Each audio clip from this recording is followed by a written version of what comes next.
Hello and welcome to today's video, where I'll guide you through the process of editing saved passwords on Chrome PC with ease. Let's dive right in. Open your Chrome browser and click on the three dots located in the upper right corner.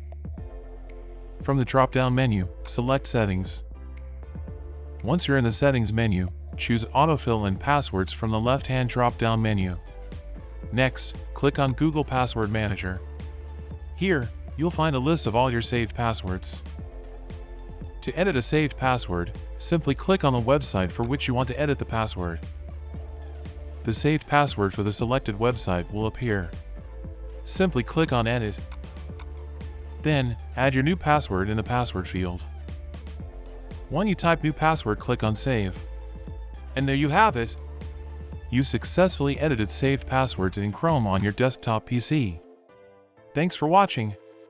Don't forget to like and subscribe for more informative videos.